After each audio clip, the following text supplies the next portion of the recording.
The incredible saving of 2 hostages by Israel's defense forces this week, to my mind, signifies not only what Mesirat Nefesh, self-sacrifice, is all about, but what this specific war has brought out within the Jewish people.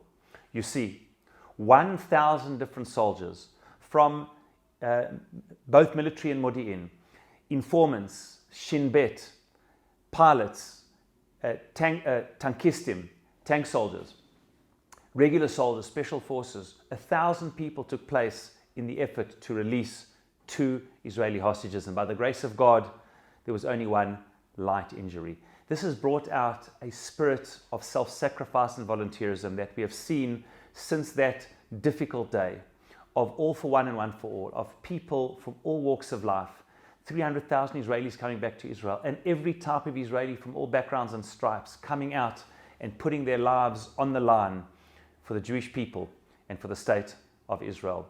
And the spirit of volunteerism, of people coming from all around the world to volunteer, and across Israeli society, people volunteering, the soldiers in the front lines, and just civil society volunteering in every possible way, is the essence of what we read about in this week's parasha, and the essence of the Yortzeit of our greatest leader, Moshe Rabbeinu. After all, the building of the Mishkan, which are now going to start, the tabernacle in the beginning of this week's parasha, is all built on a spirit of volunteerism. It says, Kol ish asher yidvenu libo tikchu et trumati. Those who will have yidvenu libo, nedivut leiv, will open their hearts to donate and to give and to contribute, there will be a Mishkan.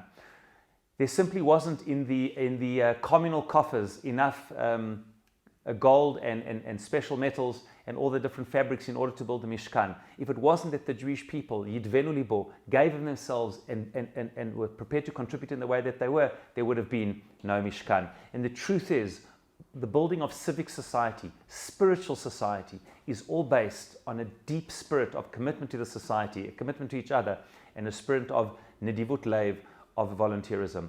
And the greatest example that I can think of this is Moshe Rabbeinu.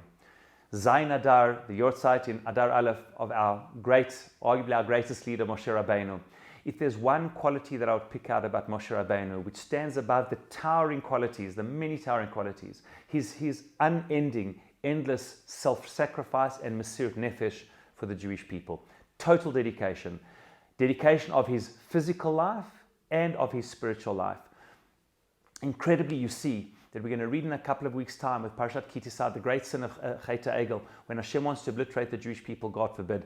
And he tells Moshe Rabbeinu that. Moshe Rabbeinu famously says, if you don't forgive them, mecheni na misifrecha, I want to be outside of you, blot my name out. And I saw this year that the Chizkuni says, an incredible thing. The Chizkuni, the great Rishon, says, blot me out of Sefer HaChaim, the book. It's not the Sefer HaTorah it's talking about, as Rashi and others say, because the Sefer HaTorah hasn't yet been written, but the book of life. The book of life, that you will put me down for eternal life. I want out. I want out. Meaning, if you're going to kill them, then I'd absolutely Mesirat Nefesh. Meaning, it's not just what Tzvira Cook used to say, it's not only Mesirat HaGuf, it's not only giving over my body, it's giving over my soul. I am prepared to relinquish everything for the sake of the Jewish people. And then the Sforna incredibly says this Mesirat Nefesh. He says, what is Mesirat Nefesh? What is Mecheni na misifrecha? He says, Hashem, says the Sforna, take all of my zchuyot, all the merits that I have, and remove them from me for the sake of the Jewish people. They may have no merits, but they should have my merits, and I'm prepared to forego with absolute Mesirat Nefesh, not only my life in Olam Hazeh, but all of my zchuyot and my merits in the world to come.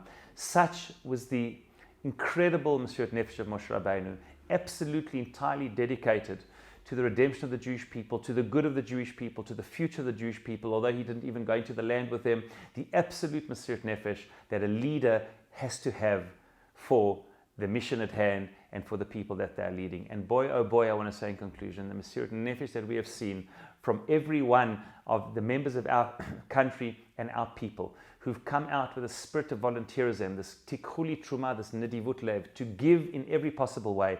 For soldiers, and unfortunately many fallen again this last week, to put their lives on the line for people that they don't know in order to defend our people and land. This Mesirat Nefesh, in the merit of Moshe Rabbeinu, should be a Melitz Yoshev for us, should be a person on high, to pray for Shat Ratzon, to look after every one of our soldiers, to bring relief to all of those suffering and the injured, to return every single one of the 134 hostages still remaining, amongst them our son Daniel.